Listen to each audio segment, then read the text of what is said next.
Hi everyone.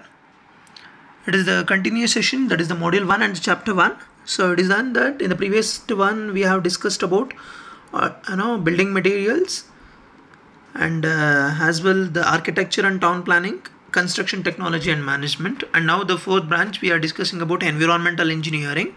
So environment is nothing but the something which surround us, right? So there will be of three aspects, that is in terms of the atmosphere, lithosphere and hydrosphere.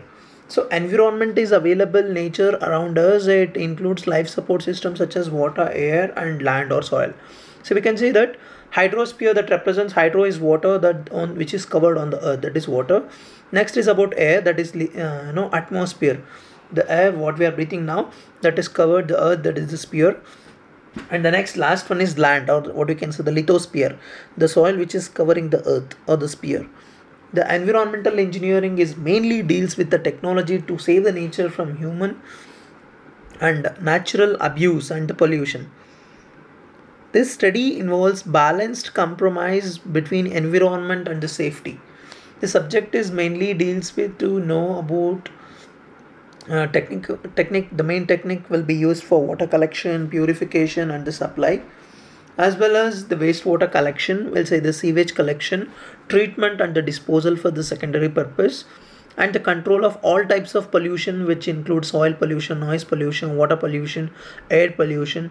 That all will be controlled by environmental engineering.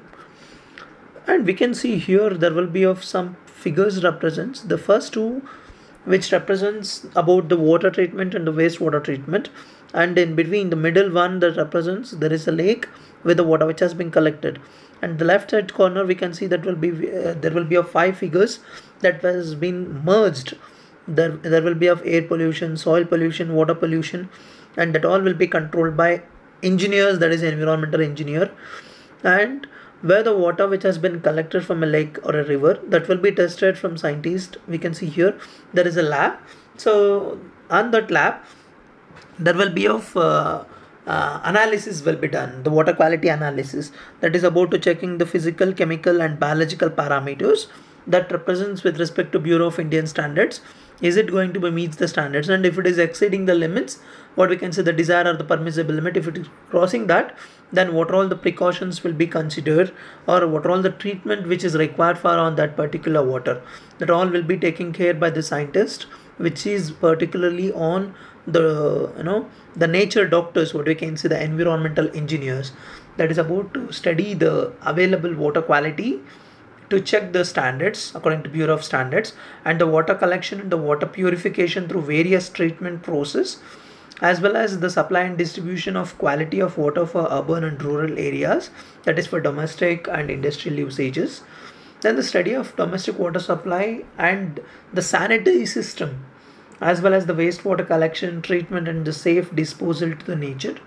Then study of waste and the waste management in terms of solid waste, the study of different kinds of pollution and the pollution control measures will be taken care, and the main thing is study of environmental safety is important.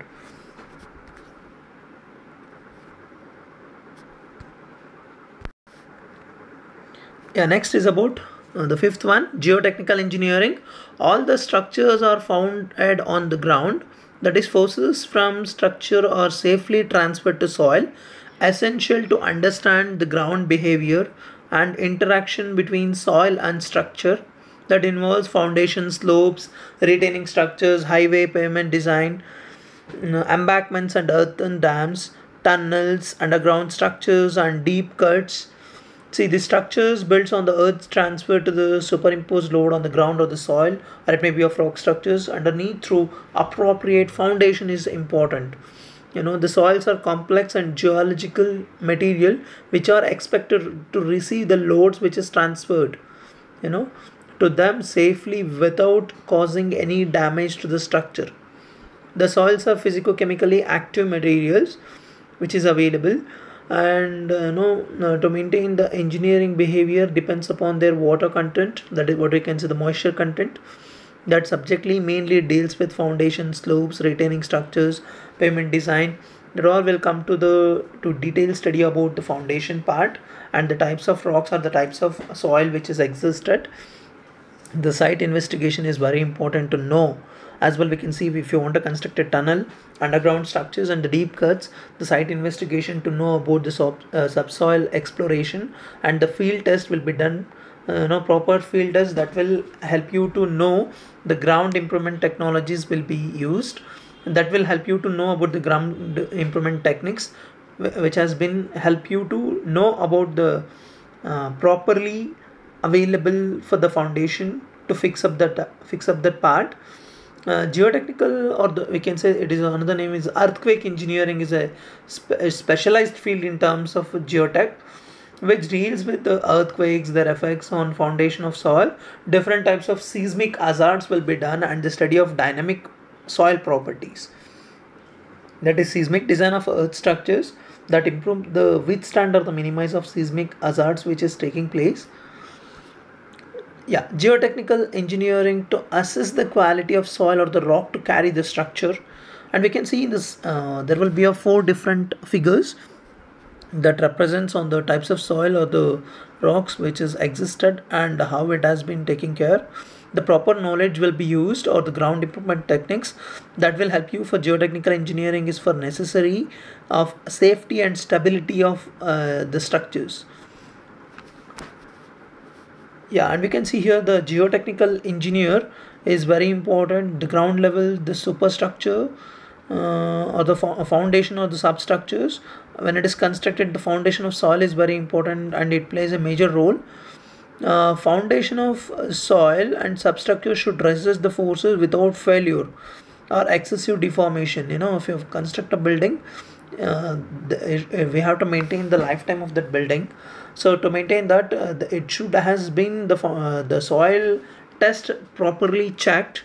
Then only we can do that, as well as the types of rocks which is available, as well as we will say that will be as safe bearing capacity of soil.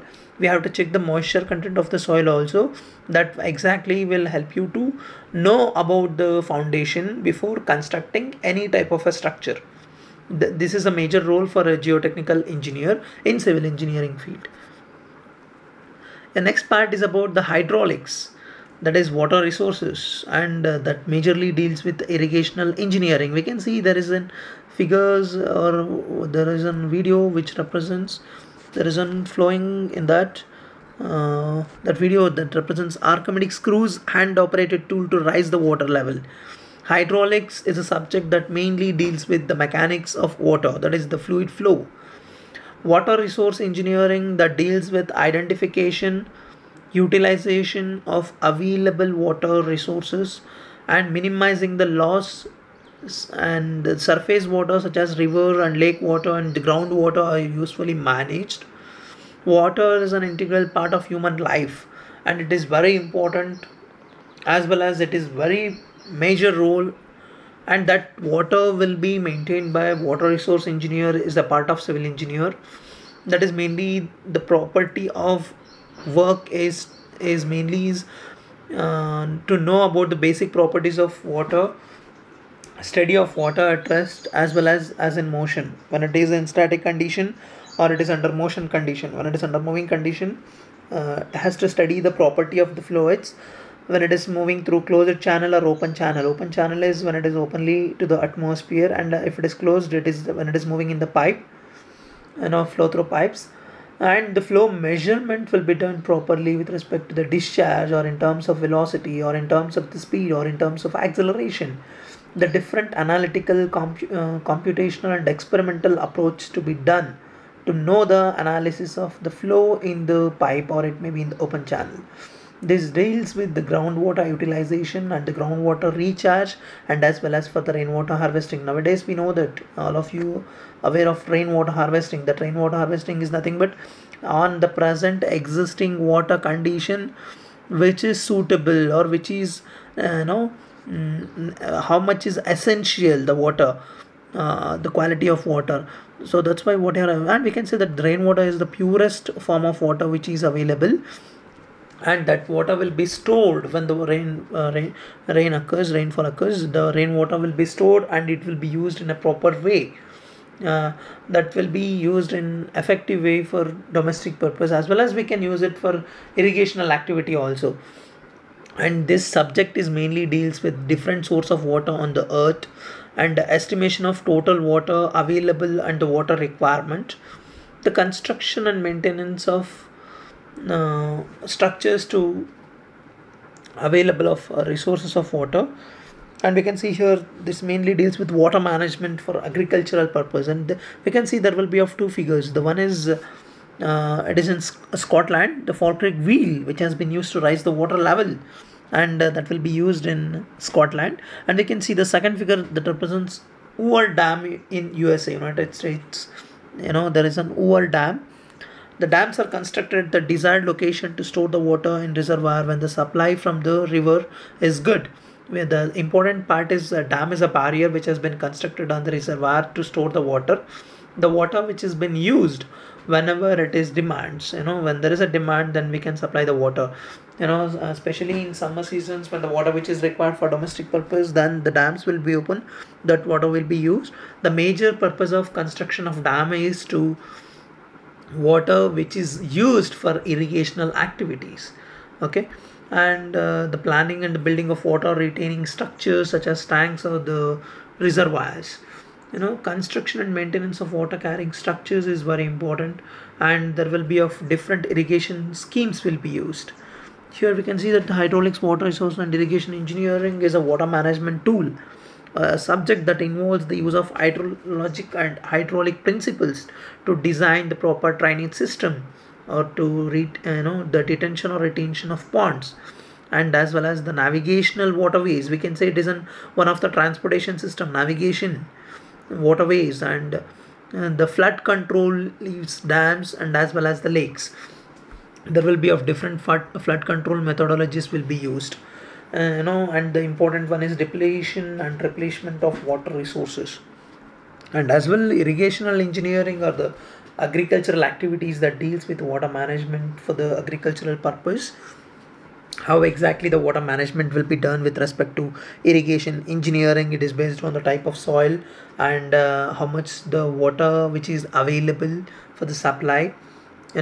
Based on that, we can do the good and utilize for useful purpose during drought periods. Drought period is nothing but dry periods. And canals will be constructed on the downstream side for the purpose of to carry the water to on irrigational activities. There will be a flood also. To control that flood, the water will be carried and it will be discharged through surplus. It is nothing but the excess of water which has been present, that will be passing through the weirs that has been moving through the canal from the main river of the body of the dam, which has been safely discharged to the downstream side, that has been used in drought areas or in case of excess of flooding. So these are all the the branches of hydraulics or the water resources that majorly plays with respect to the water management system. So we have discussed about geotechnical engineering, hydraulics, water resources and irrigation engineering. As well, we have discussed about in terms of geotechnical aspects, and the previous one it's about environmental engineering. So in this session we have discussed about other three branches. One is environmental engineering, geotechnical engineering and hydraulics engineering. So in the next session we can move with the geographical information system, GIS or remote sensing. So that will do on the next session. So you can just take the notes with respect to this session, notes as well as this video session, and just go through the branches of civil engineering and what is the necessary of learning it, and where exactly are the effectively useful of this branches, and where exactly it is working. Okay, thank you.